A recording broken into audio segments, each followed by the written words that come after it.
Hello tout le monde! Retour à étagère à manga pour un épisode annoncé la dernière fois, puisqu'on va parler d'un manga qui est là et qui s'appelle Ice Pig. Donc Ice Pig, c'est un manga en 5 tomes, écrit et dessiné par Yukai Asada. Yukai Asada, c'est un auteur encore jeune que je ne connaissais pas, c'est la seule série que j'ai lue de lui. Il n'a pas fait 1000 trucs, visiblement sa série la plus connue, c'est une série qui s'appelle Woodstock, qui parle d'un groupe de rock. Voilà, je ne l'ai pas lu, je ne sais pas ce que ça vaut, ça a des bonnes critiques sur internet, il a l'air d'avoir des fans de Woodstock. C'était publié chez Glénat, si je ne dis pas de bêtises. Là, Ice Pig, c'est publié chez Delcourt Tonkam. Ça a été publié il y a quelques temps, pas très longtemps. Je crois qu'en France, c'était en 2019 et au Japon en 2017. Donc, on est sur une série très récente qui est terminée. Hein, le 5e tome qui est là et le dernier.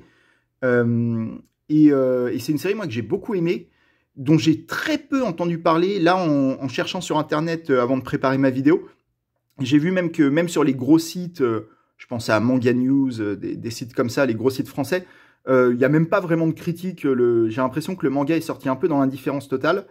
Et en plus, comme c'est chez Delcourt Tonkam, éditeur dont on a déjà parlé plusieurs fois, il y a de fortes chances qu'une fois qu'ils aient épuisé le stock, vu que le manga a pas marqué les esprits, vous le retrouverez plus. Donc pour l'instant, il est très trouvable à des prix tout à fait normaux sur les sites de vente et en librairie, s'il leur en reste. Mais en tout cas, c'est tout à fait trouvable, il n'y a pas de souci.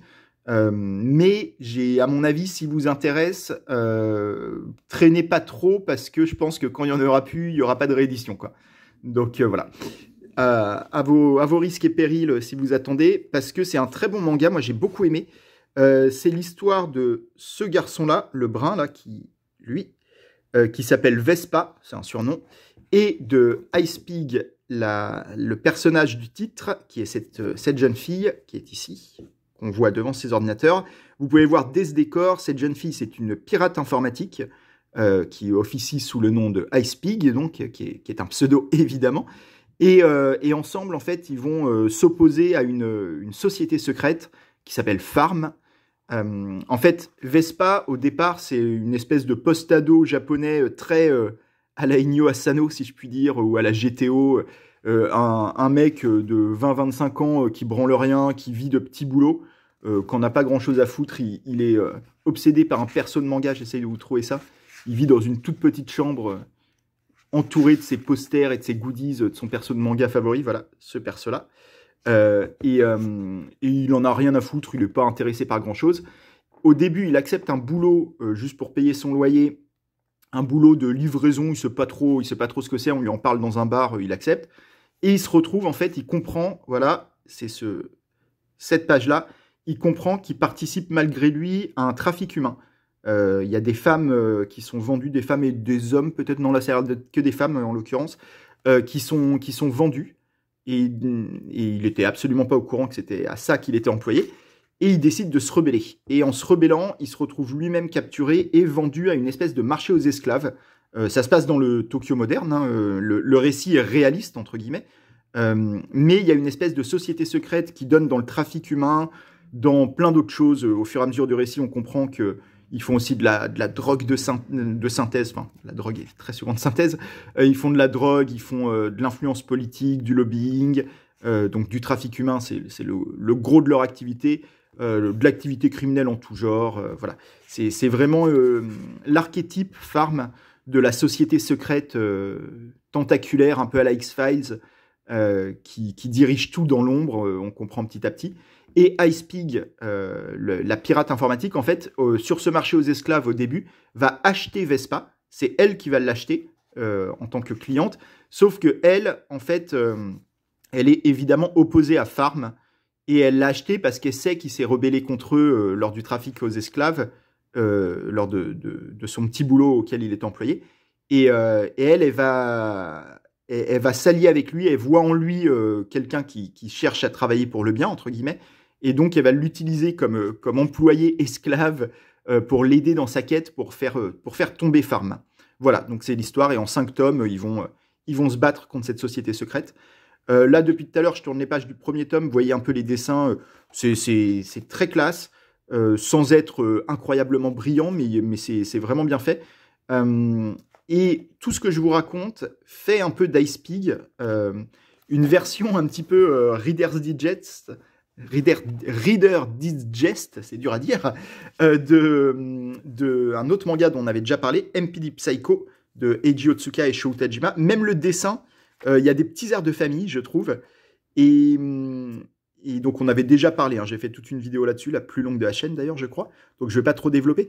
MPD Psycho, c'est un manga très sur les sociétés secrètes, sur ce qui se passe dans l'ombre de la société, et sur des gens qui se battent contre elle, sur le complot, sur le grand complot avec un C, avec un C majuscule, je veux dire, pardon. Et Ice-Pig, donc MPD Psycho, c'était en 24 tomes, c'est une série très longue, très tentaculaire, assez compliquée, avec énormément de personnages, énormément de strates dans le scénario. Là où Ice-Pig est beaucoup plus en ligne droite, hein, si je puis dire, c'est beaucoup plus simple, il y a moins de personnages, même le design, vous voyez le design des personnages, notamment de Ice-Pig elle-même, est beaucoup plus dans les canons du manga habituel, c'est une écolière un peu sexy, enfin une écolière, une lycéenne, un peu sexy, Vespa c'est le bad boy en manteau en cuir, un peu con mais grand cœur et toujours prêt à se battre. Lui il comprend rien au complot, il est au courant de rien au départ, là où Ice-Pig est au courant de quasiment tout. C'est une pirate informatique de génie qui a toujours un coup d'avance sur ses ennemis. Et donc voilà, donc Ice-Pig, c'est un peu une version résumée, plus simple, plus abordable d'un univers très à la MPD Psycho, avec ce complot dont on se rend compte petit à petit au fur et à mesure des pages qu'il a l'air de concerner tout le monde, tous les gens de pouvoir sont dans le complot d'une manière ou d'une autre.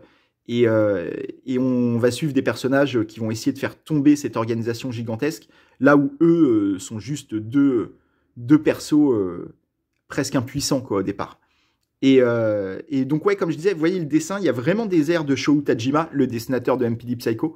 Je sais pas du tout à quel point c'est une inspiration pour Yuka Yasada, l'auteur de Ice-Pig, mais moi j'y vois beaucoup de liens. Ça pourrait quasiment être dans le même univers. C'est pas tout à fait cohérent, c'est pas une fanfic de MPD Psycho non plus, mais on est vraiment pas loin des interrogations, des thématiques. Graphiquement, comme je vous dis, on est très proche. Donc si vous voulez pas vous lancer dans MPD Psycho, qui est déjà très dur à trouver comme série, et qui en plus est en 24 tomes et est très compliqué, Ice-Pig est une bonne version plus simple. Là, il y a un peu de fanservice, comme vous voyez. C'est pas ultra présent en vrai dans la série, mais de temps en temps il se laisse aller un peu de fanservice. Et donc ouais, voilà, c'est la version simplifiée de MPD Psycho. Simplifiée, ça ne veut pas dire que c'est pas bien, vraiment pas. C'est très plaisant, c'est ultra charismatique, on s'attache beaucoup à l'univers, aux personnages, au rythme du récit. On s'ennuie jamais dans Ice-Pig. 5 tomes, c'est très maîtrisé le rythme. C'est fait pour être en 5 tomes. On sent qu'il n'y a pas de temps perdu et il n'a pas non plus manqué de temps. La conclusion est un peu, je ne vais pas tout raconter, mais est un petit peu décevante. En fait, c'est comme dans MPD Psycho ou n'importe quel récit un peu complotiste. En fait, l'enjeu, quand vous avez une organisation comme ça secrète qui dirige tout dans l'ombre, c'est quand même d'incarner, au final, toute organisation criminelle, complotiste, tout ce que vous voulez, est dirigée par des êtres humains. Et ces êtres humains, dans un récit, dans un roman, dans un manga, dans un film, il s'agit de les incarner. Ça fait partie du travail d'un auteur, de créer une histoire des personnages, des raisons à leurs agissements. Pourquoi ils font cette conspiration? Qu'est-ce qu'ils y gagnent? Qu'est-ce qui les a poussés initialement à être là-dedans? Et dans MPD Psycho, c'était très bien géré. Les révélations là-dessus étaient très intéressantes. Dans Ice-Pig, quand on comprend qui dirige l'organisation, pourquoi, quels sont les buts humains, on va dire, derrière les buts politiques, c'est un petit peu décevant. On retourne à une échelle très terre-à-terre, finalement. Mais à part ça, et je dis c'est décevant, mais c'est pas nul non plus. Hein. C'est juste, je m'attendais à un tout petit peu mieux sur la fin, mais ça ne gâche pas du tout l'intégralité de la série, loin de là. Et surtout, ouais, comme je vous disais, c'est très charismatique. On s'attache beaucoup à Ice-Pig, à Vespa. Leur duo fonctionne très bien. Il m'a rappelé un peu un duo au centre de ce manga dont on a parlé plusieurs fois, mais dont j'ai jamais fait de vidéo, qui s'appelle Bakemonogatari, qui est un manga assez populaire en ce moment, où pareil, il y a un duo comme ça d'une fille super autoritaire, super puissante, qui a une espèce d'esclave animal de compagnie en la personne d'un jeune homme qui lui sert un peu de bras armé. Et là, c'est vraiment la même dynamique de relation. Euh, et ça fonctionne très très bien. Vraiment, on s'attache. Les 5 tomes défilent, on les lit très très vite. Il y a des petites péripéties en permanence. Là, tout cette prise d'otage là que vous voyez avec les mecs sur des chaises est assez cool. Mais tout est cool, hein, de toute façon. Les 5 tomes, on sent que ça a été géré comme une longue histoire. C'est un long film qui est divisé en 5 mangas, quoi, en gros. Et ça fonctionne très très bien. Donc c'est un petit titre passé un peu inaperçu, mais qui mérite vraiment les 2-3 heures de lecture qui va vous demander, et qui vraiment, si vous avez aimé MPD Psycho, vous aurez un petit prolongement. C'est un peu le DLC de MPD Psycho. Vous allez trouver les mêmes qualités, un peu moins fouillées, un peu moins géniales, un peu moins virtuoses, mais très très bonnes quand même. Et si vous ne connaissez pas MPD Psycho, vous pouvez considérer que là, c'est une version pas tout à fait résumée, mais une version un peu readers friendly, quoi. C'est fait pour être plus rapidement. Il y a un côté divertissement pur, beaucoup plus prononcé, quoi. Et c'est vraiment chouette. Tout est réussi. Je n'ai aucune critique à faire. Même le charisme de la série est vraiment là. Et j'en profite justement c'est quelque chose que j'ai déjà dit dans d'autres vidéos. C'est pour ça aussi que j'aime bien parler de séries pas très connues, passer un petit peu sous le radar, parce qu'en fait, on y trouve souvent comment dire, un attrait qu'il n'y a pas dans les grosses séries. Les grosses séries, en fait, ça appartient un peu à tout le monde.